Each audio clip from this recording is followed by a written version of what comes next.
Mustafar. Volcanic world, third year of the Clone Wars. Darth Vader landed there on Palpatine's direct instruction and killed every member of the Separatist Council. The confirmed purpose? Eliminate the Confederacy's governing body before the transition to Empire, covering up Palpatine's direct connections to both sides of the war he had built simultaneously. Kill the Council. Seal the evidence. Emerge as the Republic official who ended the Separatist threat, rather than the man who engineered it. The standard account of the Separatist Council compresses into a single sentence. Very rich corporate leaders, big assets to the war effort, killed by Vader on Mustafar. Technically accurate, every word, and functionally useless as a description of what actually happened to these people, because it treats everyone in that room as having arrived through the same mechanism. They didn't. Go through how each of these people got there. Not the corporate titles they held, but what specifically opened the door. What Dooku's pitch actually targeted. What was waiting on the other side of the offer when it came. And two distinct populations emerge. Not different in what they officially represented. Different in what they were exploiting and what was being exploited in them. Some were offered commercial protections and reduced Republic oversight of business operations already underway. Their path to the Separatist Council ran through balance sheets, trade route exclusivity, and the regulatory relief the Senate had declined to provide. They were recruited through greed because greed was available, predictable, and useful. Others arrived through a different door entirely, one the Republic had built and left open through years of specific institutional failures. The Huck War and the economic sanctions that followed it. A Geonosian queen who lived underground and whom the Republic had never thought to consider. A peace negotiation that nearly worked, until it was eliminated from inside the Confederacy's own leadership structure. These weren't people lured with commercial incentives. They were people the Republic had already wounded, and the wound did the recruitment work. Both populations sat on the same council. Both were sent to the same volcanic world. Both were killed by the same blade, for the same reason, covering up the evidence of the same manipulation. The Mustafar massacre couldn't distinguish between the people who had chased credits into the Confederacy and the people the Republic's own failures had driven there. Palpatine's cleanup couldn't afford to. The point of the operation was precisely that the distinction would disappear. That distinction is what this is about. Sheev Palpatine maintained two simultaneous careers for over a decade, and executed both with sufficient precision that virtually no one working directly with either version of him detected the overlap. As Supreme Chancellor of the Galactic Republic, he was the elected head of state, navigating an increasingly fractious Senate through accelerating political instability. As Darth Sidious, he was a Sith Lord with a confirmed strategic goal: consolidate total control over the Republic, transform it into a galactic empire, and destroy the Jedi Order. The Jedi were the central structural obstacle. Institutionally independent, non-corruptible through Senate mechanisms, they operated outside the pressure systems available to conventional political power.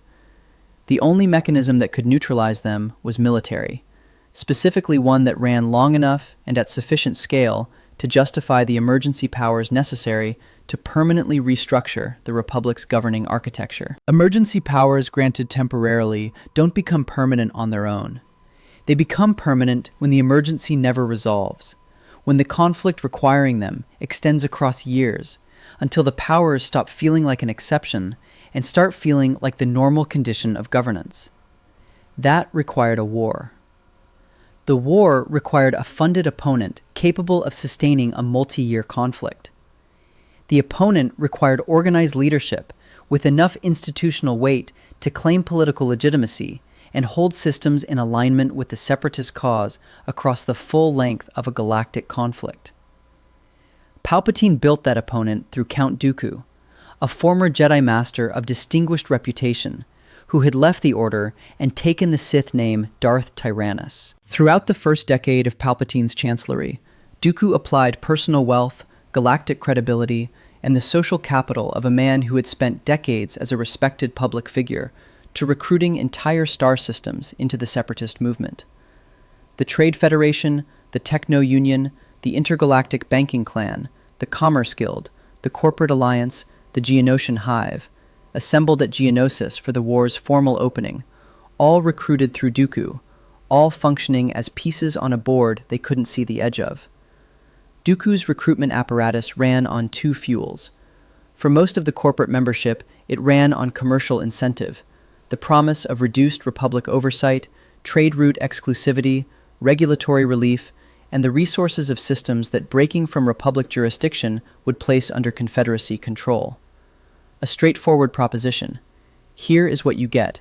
Here is what it costs. Here is what the Republic won't give you, and we will. Simple value exchange, easily modeled, reliably predictable in its execution.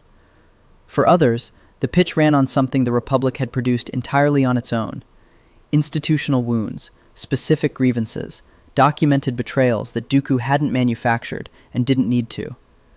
These required a different approach, not pointing toward future commercial gain, but toward accumulated historical injustice and the specific institution responsible for it. The outward result, a signed commitment to the Confederacy, looked identical from the outside. The internal logic was entirely different.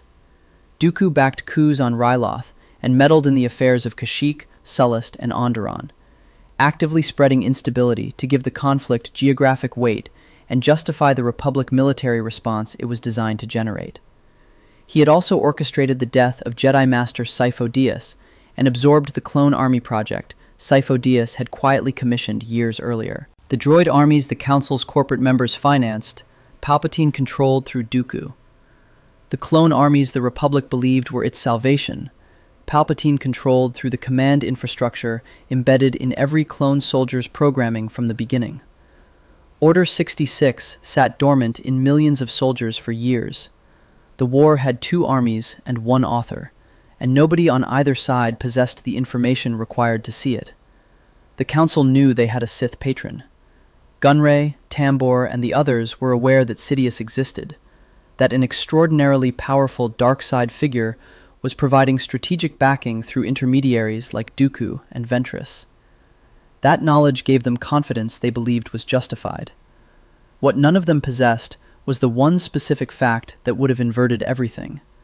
Darth Sidious and Sheev Palpatine were the same person. The man publicly administering the Republic's war against the Confederacy was privately their backer. The Chancellor who had tried Gunray in the Senate multiple times had also arranged for those trials to fail. The two-sided war they thought they understood had one author, and that author had already written the ending before the first battle was fought. When the war had served its purpose, when emergency powers were secured, when Anakin Skywalker was positioned to become Darth Vader, when the political architecture for Empire was in place, Palpatine eliminated Dooku first. He engineered the moment so that Anakin served as executioner at Palpatine's explicit instruction, binding the new apprentice to the crime while removing the old one. Dooku had assembled the Separatist movement across a decade of meticulous recruitment, organized its military operations, and managed its political relationships on Palpatine's behalf. He died without understanding that his certainty about a future co-governance arrangement had been the most complete manipulation Palpatine ever ran. Then the Council was sent to Mustafar. Newt Gunray arrived at the Separatist Council through a path that was never ideological in any meaningful sense. In the Legends novel Cloak of Deception, Palpatine, as Sidious, had a direct hand in placing Gunray in the Viceroy position, removing Trade Federation directors who blocked the appointment, in order to install a man whose commercial motivations were predictable enough to be useful. Whether that specific sequence carries across every version of the canon, Gunray's behavioral profile is consistent throughout. Financial benefit, trade route control, reduced Republic regulatory oversight of Trade Federation operations. He blockaded Naboo over a taxation dispute. He was hauled before the Senate for that invasion and walked away intact, repeatedly, across years of ongoing prosecution. A man who invades a sovereign planet, survives multiple Senate proceedings spanning years, and continues operating as Viceroy through the entire length of the Clone Wars, is working with some form of institutional protection on the other side.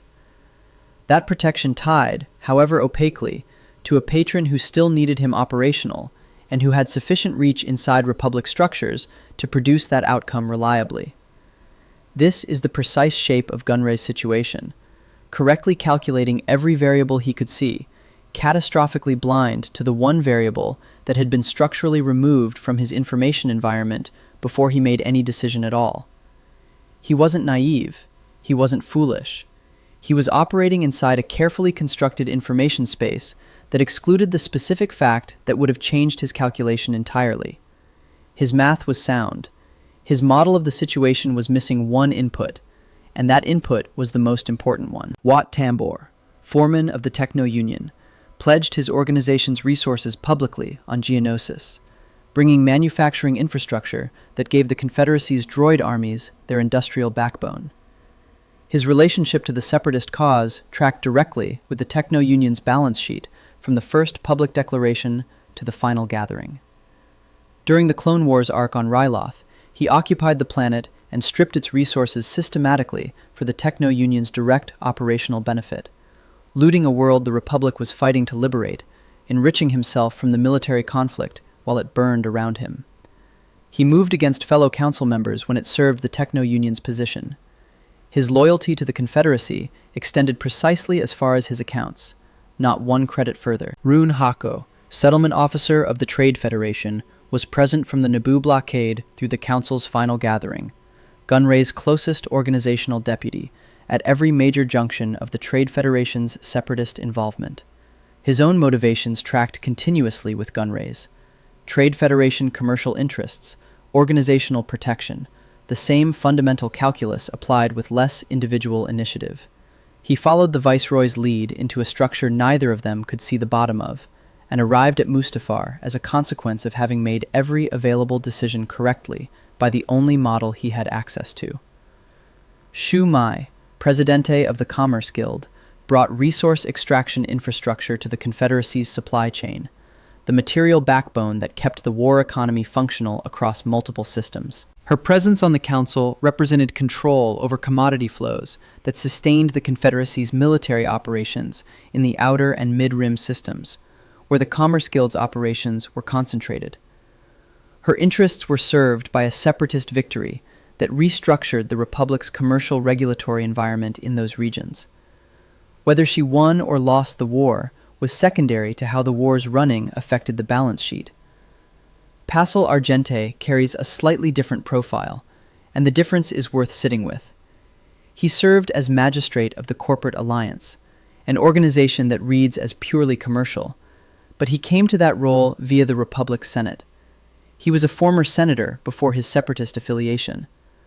That trajectory matters because it suggests a path the others hadn't traveled.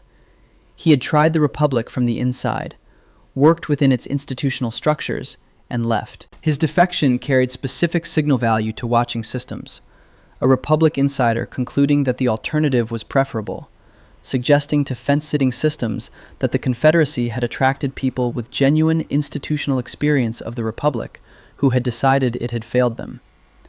His homeworld Mercana became a host world for former separatist figures after the war, indicating how completely he had integrated into Confederacy networks. Whether his defection reflected genuine political disillusionment or straightforward commercial alliance calculus, the canonical record doesn't cleanly resolve. What it records is a former senator at the separatist table, which is a different kind of presence than a corporate viceroy protecting trade routes. San Hill, chairman of the intergalactic banking clan, requires the most attention, because his profile bridges both camps in a way that makes the entire structure visible. The banking clan held the Confederacy's debt architecture. They financed military operations across multiple years of the Clone Wars, which gave them a direct financial stake in the conflict running long enough to generate serviceable returns. A war that ended too quickly didn't pay its loans. That fits the profiteer profile without ambiguity. San Hill belongs in the commercial camp by every organizational and motivational measure available. The Legends novel Labyrinth of Evil then names San Hill alongside Poggle the Lesser as figures involved in engineering Grievous's role as the Confederacy's supreme commander.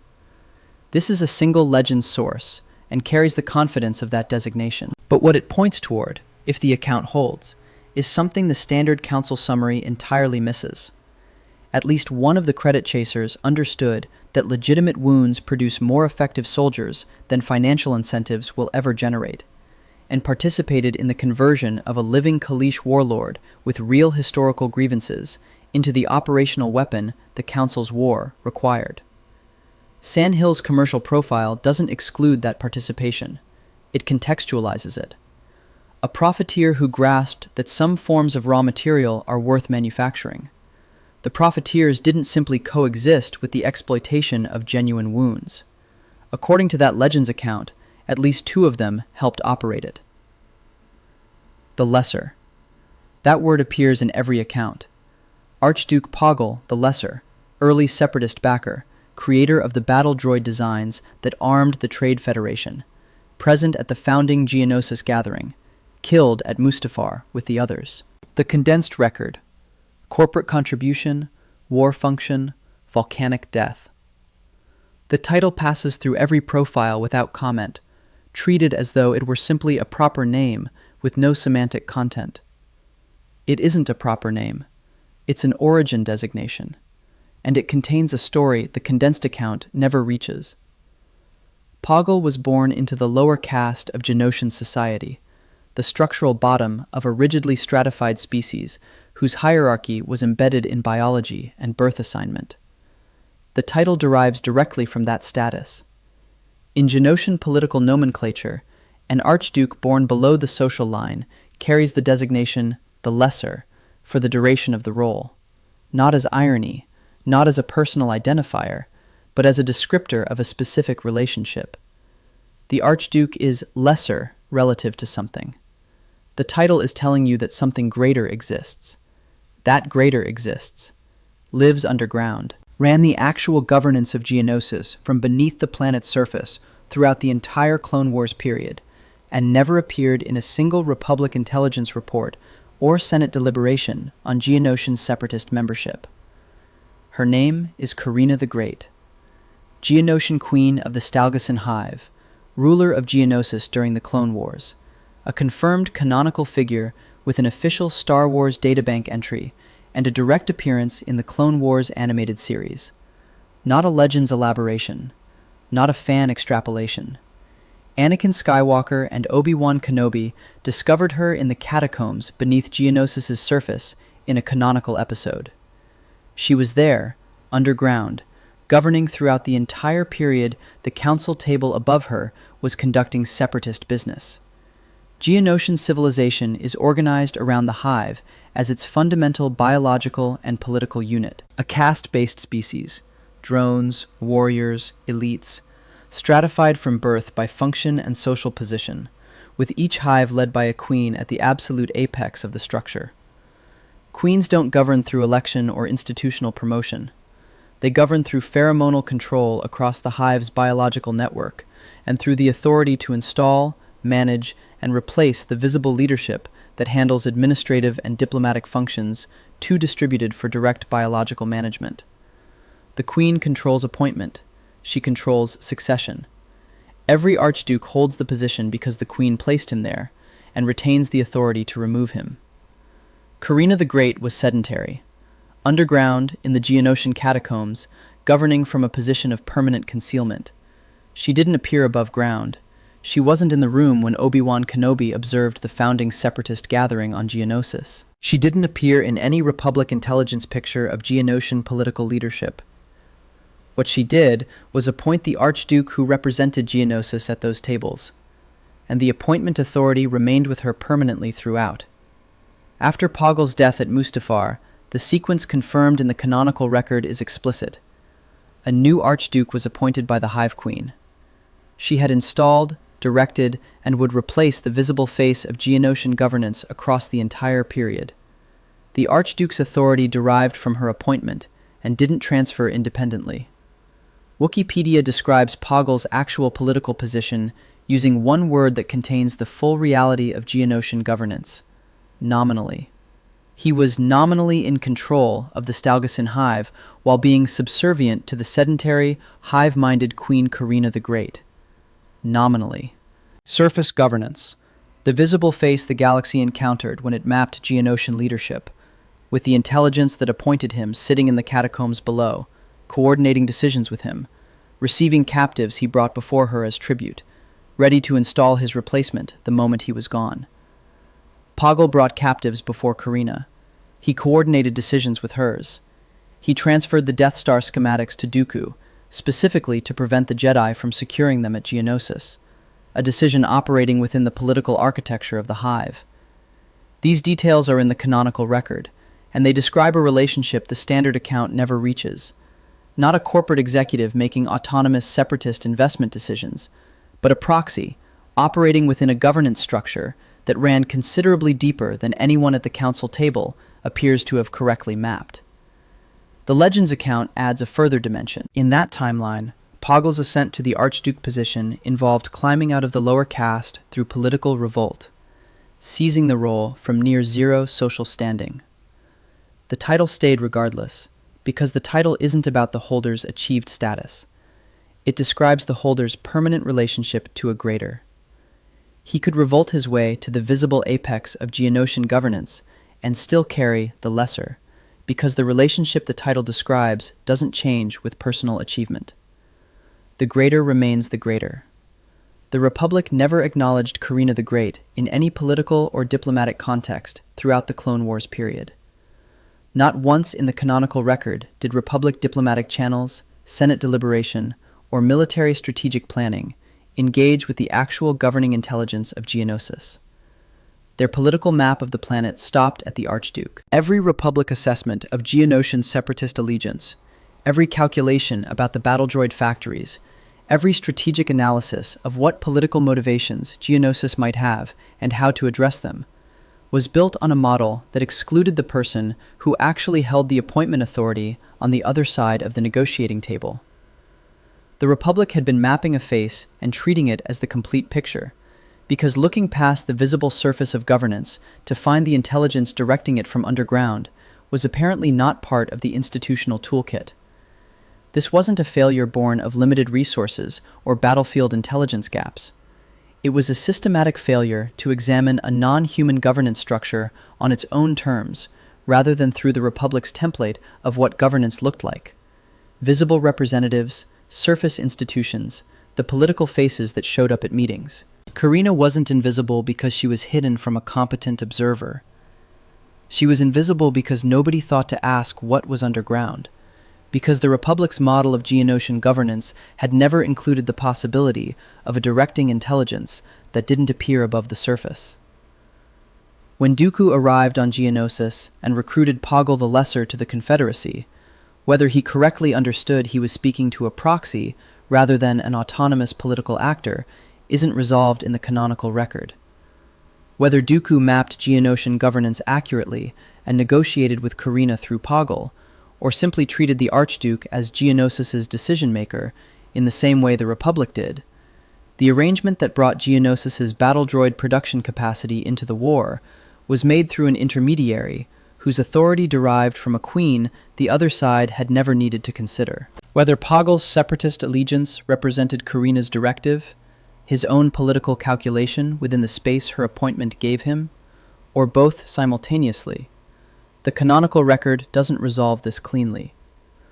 What it confirms is that he answered to her, coordinated with her, brought her captives as tribute, and held a position she retained the authority to fill after his death. The question of whether Geonosis meaningfully chose the Separatists, whether that choice was made by the visible Archduke or the underground queen who installed him, is one the Republic never asked, because the Republic never knew to look for it. That institutional blindness had a specific practical consequence. Every Republic diplomatic effort to understand the Geonosian commitment was aimed at a governance layer that was inherently subordinate. The Republic was perpetually conducting its Geonosian policy at the wrong level of the actual governing structure, negotiating with the visible representation of a decision-making apparatus whose directing intelligence was sitting in the catacombs, never addressed, never acknowledged, never factored into any calculation made at the surface. The Lesser tells you everything the Republic's intelligence apparatus never found. The Archduke at the Separatist Council table was a lower caste-born political climber who had risen to the visible apex of a governance system he sat beneath, representing a queen who directed him from underground, in negotiations that determined the fate of a civilization whose actual authority no Republic diplomat had ever thought to address. That is considerably more complicated than early Separatist backer, battle droid factories, volcanic death. General Grievous held no seat on the Separatist Council. His position was different. The Confederacy's supreme commander, the military instrument the Council deployed, the operational force through which their political decisions became battlefield reality. That distinction matters for mapping the structure accurately. He wasn't among them politically. He was what the war required them to produce. And according to the Legends novel Labyrinth of Evil, two of them helped produce it directly, Sandhill and Poggle the Lesser, both involved in engineering Grievous's role as supreme commander of the Confederacy's military. A single Legends source, with the confidence level that carries. But it points towards something the standard Council summary completely ignores. The Council wasn't simply a collection of executives who delegated military command to Dooku and kept their distance from the machinery of violence. At least two members participated directly in the decision of what the Confederacy's general would be, understanding that the war required a certain kind of commander, one whose motivations ran deeper than salary, one who wouldn't fold when the commercial logic of a given campaign stopped making balance sheet sense. Understanding that, they participated in building him from the raw material available. The raw material was a man named Kaiman Jai Shilal, Kaleesh male, homeworld, Kali. Before the chassis, before the cough that punctuated every tactical exchange, before the first lightsaber was added to the collection, a warlord. General of the Kaleesh army, by the Legends account, the most formidable military commander his species had produced in living memory. Kaleesh culture organized social value around martial achievement at its absolute apex, honor, the protection of one's people, the warrior's irreducible obligation to clan and homeworld, not peripheral values, the framework through which a Kaleesh life's worth was measured, expressed, and witnessed by the community that would remember it. Kaiman Jai Shilal had climbed to the top of that framework through decades of genuine battlefield achievement before any Sith had appeared in his world, before anyone with an interest in what he was capable of had thought to look for him. The Huck War is where the Republic enters his story. The Huck species, technologically superior, possessing material advantages over Kaylee's forces, invaded Kaylee. Kaiman Jai Shilal led the defense. He drove Huck forces back, inflicting significant casualties in the counteroffensive, winning by every available military measure. The Kaleesh were successfully defending their homeworld against an invasion the Huck had initiated.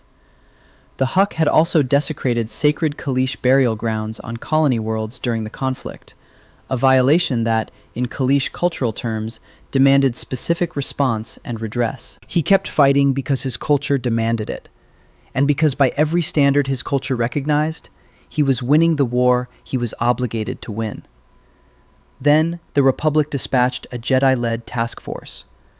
The Legends account names specific commanders, Masters T'Chuka Da'un and Jamar, sent alongside paramilitary forces, dispatched not to mediate between the parties, not to address the desecration of Kaleesh sacred sites, but to end the Kaleesh counteroffensive. The war ended on Republic terms. Those terms protected the Hook and levied harsh economic sanctions and reparations against Kali for its aggression, the aggression of defending a homeworld against an invasion the Republic had chosen to interrupt. The burial grounds stayed desecrated. The Hook, who had launched the war, were shielded. Kali, which had defended itself, was penalized economically as a consequence of successful self-defense. The Legends account describes the aftermath in specific terms. Hundreds of thousands of Kaleesh dying under embargo conditions. The planetary economy collapsed by Republic policy, administered as punishment for winning a defensive war. For a man whose entire identity had been built on the warrior's obligation to protect his people, the Republic's resolution of the Huck War wasn't an abstraction or a political outcome to be processed at a distance. It was a direct personal refutation of everything his culture had told him mattered. He had fought exactly as Kaleesh tradition demanded. He had won by every metric his culture used to define winning. The Jedi, the Republic's peacekeepers, had arrived and enforced a peace that protected the aggressor and destroyed the side that had been defending its home. His people were dying under sanctions imposed for the crime of successful self-defense, and the sacred sites that had been violated remained violated, with no available mechanism for redress from the institution that had just stopped him from obtaining it himself. His hatred of the Republic, and specifically of the Jedi who had physically halted the Kaleesh counteroffensive, was fully formed before Dooku arrived. The wound came first. The Republic built it across years of compounding, documented consequences on Kalee, before any Sith appeared with an offer. Around 29 BBY, roughly a decade before the Clone Wars began, his shuttle was destroyed. The Legends account attributes this to an ion bomb secretly planted by the banking clan and separatist-aligned parties, intercepting a unilateral action he had taken to restart the Huck War, outside the terms of any arrangement he'd agreed to. The canon version frames the transformation differently. Grievous submitting to cybernetic enhancements the Sith offered, driven by accumulated hatred of the Jedi and the Republic they served. The two accounts diverge on agency and on who bears direct responsibility for what followed. Both converge on the destination, a man with authentic, Republic-generated reasons to want the Republic destroyed, now housed in a body built for war against the institution that had sanctioned his homeworld's population into starvation. The cost of that transformation to a Kaleesh warrior's identity runs deeper than the mechanical chassis implies. Kaimane Jai Shilal's standing in his culture had been built through physical, embodied martial achievement, being the greatest living warrior of a species that measured everything through combat performed in a specific biological form recognized by a specific community. The warrior's body had been the instrument of that achievement. The Kaleesh form, the physical presence through which honor and protection were expressed and witnessed and remembered. Gone. What remained was an armored chassis engineered for killing Jedi, housing the tactical genius and battlefield knowledge of the warlord who had defended Kalee, but sharing nothing with the biological form in which that identity had been earned and the culture had recognized it. He was, in the most literal available sense, the weapon someone had manufactured from the person he had been. Count Dooku offered him supreme commander of the entire Separatist military, the largest non-Republic armed force in the galaxy.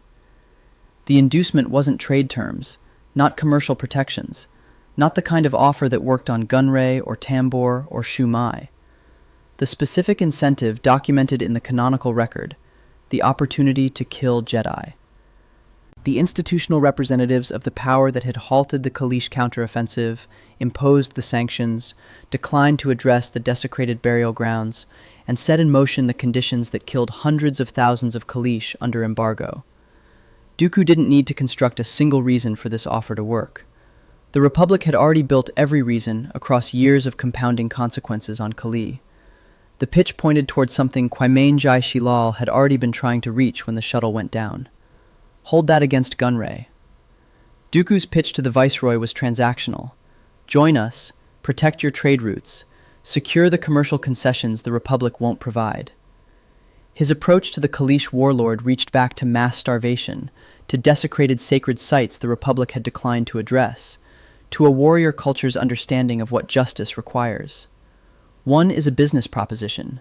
The other is finding a wound the Republic built, excavating it, and handing the person a weapon pointed at the source. Both succeeded. The mechanism, identify the available door, tailor the pitch to what's behind it, was structurally identical. The doors themselves were made of entirely different materials. Sandhill financed the very war Grievous would fight. Poggle supplied the droid armies Grievous would command from Geonosis's factories. 2 council members, one driven by banking clan balance sheets, one operating as the visible face of an underground queen, had participated, according to the Legends account, in converting a man with a legitimate, Republic-created grievance into the Confederacy's most feared military instrument. They weren't just positioned alongside the exploitation of genuine wounds. they helped build the weapon from them. Grievous died on Utapau, killed by Obi-Wan Kenobi before the Council's final gathering. His story ended separately from the Council's last act, and his absence from Mustafar reflects that he was never one of the political principles. But he was built by the same apparatus, for the same war, partly by the same hands that assembled the Council's corporate infrastructure, and his role as the Confederacy's military instrument makes him inseparable from understanding what the Council actually was.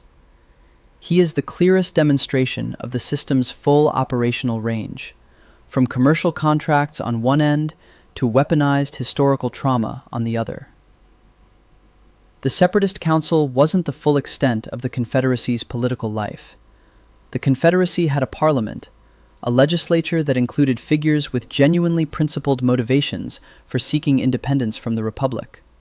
One of them was Mina Bonteri, a Separatist senator who, during the Clone Wars, made real progress toward a negotiated ceasefire. She was killed on Dooku's order. The source is explicit. Dooku ordered Bonteri's assassination when her peace negotiations were advancing, when a genuine political resolution to the war was becoming achievable. Her death, engineered by the same Sith apprentice who had recruited the Council, eliminated the Confederacy's internal peace wing at the precise moment it was most effective. The war was generating emergency powers for the Chancellor's desk with every month it continued. A successful ceasefire collapsed that mechanism entirely. Bonteri had to go. This isn't a side story. It's direct proof of what the Separatist leadership structure was willing to eliminate when the war's continuation was threatened, and proof that the movement contained people whose motivations ran entirely contrary to the Council's corporate machinery. People who had joined because they believed in the political legitimacy of separation from a republic they found genuinely unjust. The institution nominally representing them killed them for being effective at representing them.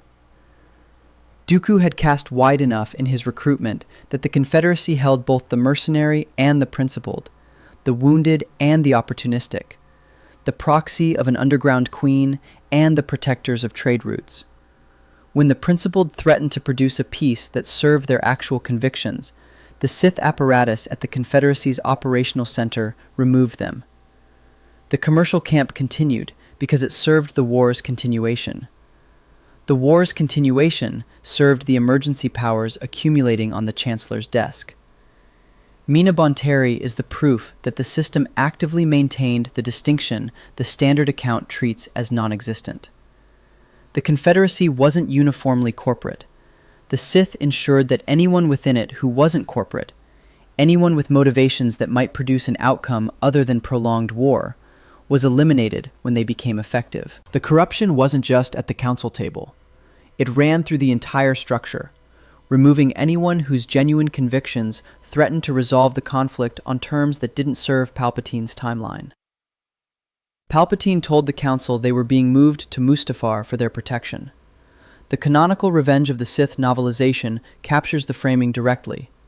A soft, cold voice suggesting the Council relocate to that volcanic world, presented as security for an organization whose military had just been defeated with the death of its supreme commander. They went. The confirmed purpose of what followed, per the Wikipedia article on the mission to Mustafar, Palpatine sent Darth Vader to eliminate the Separatist Council and to cover up his relations with the Separatists before the general public. The war was already over.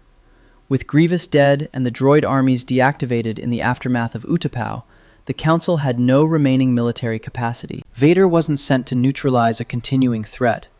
He was sent to eliminate witnesses, the people whose continued existence constituted proof that the Republic's Chancellor had funded and directed both sides of the conflict he was now declaring victory over. Kill them, seal the evidence, and the transition to empire proceeds with nobody alive who could explain what had actually happened. The hologram exchange on Mustafar, Darth Sidious conversing with the Council via hologram immediately before Vader's arrival, is the last moment the full architecture is visible. Here is the Sith patron, whose existence the Council knew of, speaking directly to the executives and proxies whose organizational resources had financed his war. Then Vader arrived. As he moved through the room, Gunray voiced his last intelligible contribution to the political project he had served for years, that Sidious had promised them peace. The reply came back that the transmission had been garbled. He had promised to leave them in pieces. 2 lines of dialogue that contained the entire structure of what Palpatine had built, a constituency that believed itself protected by a powerful patron, encountering in the final moment the terminal gap between what they had been promised and what they had actually been recruited to provide. Newt Gunray, who had blockaded Naboo over a taxation dispute and survived repeated Senate prosecutions, died on Mustafar. Wat Tambor, who had stripped Ryloth's resources while the Republic fought to liberate it, died on Mustafar. Rune Hako, Shumai, Pasel Argente, Sandhill, the full commercial machinery of the Council's membership, died on Mustafar.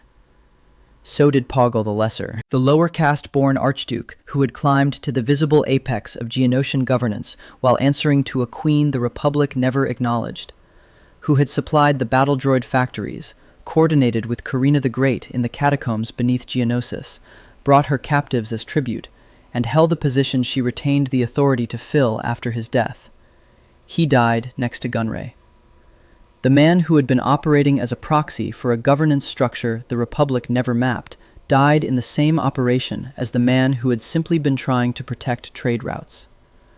Vader's blade made no distinction between them. The cleanup couldn't afford to. The guilty and the played occupied the same room and received the same treatment, because the point of the operation was specifically that the distinction would disappear. Everything the Council represented, including the question of who had been recruited through commercial incentive and who had been recruited through Republic-generated wounds, was sealed with them on that volcanic world.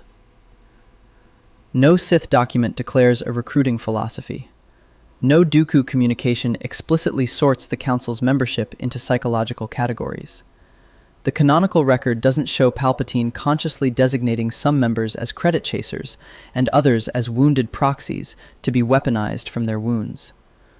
What it shows is a system comprehensive enough that it didn't need to consciously categorize its recruits, because the recruitment mechanism found whatever door was open and walked through it, and every door led to the same endpoint, regardless of what had built it.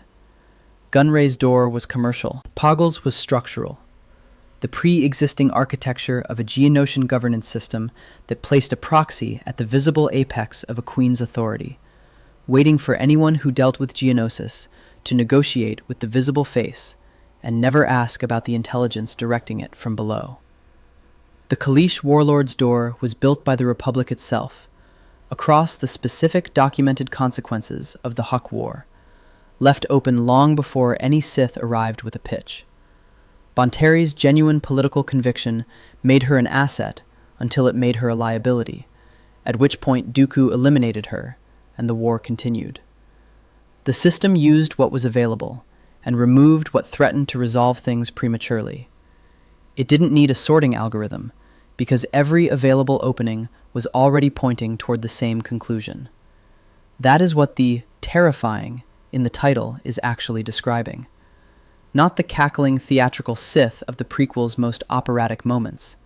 The system. A man who held 2 full-time careers simultaneously for over a decade, who ran 2 armies against each other while directing both, who recruited a governing council through whatever combination of commercial incentive and legitimate historical grievance each member's circumstances made available, and who then sent one man to eliminate the entire structure when it had served its purpose, covering the operational record in volcanic rock so completely that the Republic he was abolishing and the empire he was building could share no memory of how either had actually come to exist.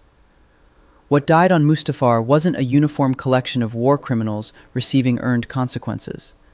Some of them, Gunray, Tambor, were exactly that. Executives who blockaded sovereign planets and stripped occupied worlds for personal enrichment, who knew they had a Sith patron and were comfortable with what that arrangement implied. That camp's deaths carry one moral weight. Poggle the Lesser died, having served as the visible representative of a queen the Republic never thought to acknowledge.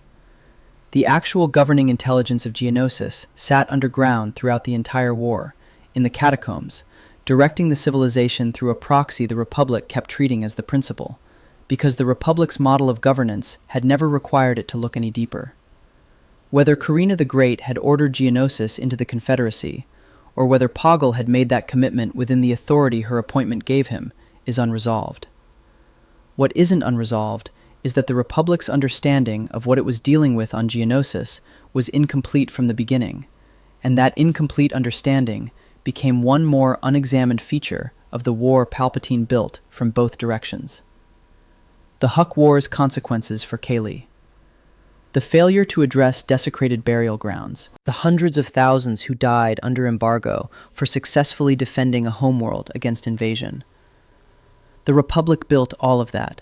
The Sith found it and pointed it at the Republic, and the weapon the pointing created was erased at Mustafar, alongside every other element of the record.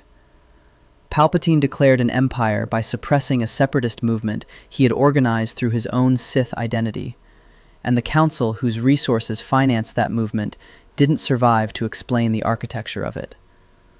The distinction between the guilty and the played was sealed on a volcanic world at the end of the 3rd year of the Clone Wars, in a single operation that couldn't afford to make it and didn't try. Nobody was left alive to explain why that distinction had mattered. That was the point. Subscribe for more stories like this.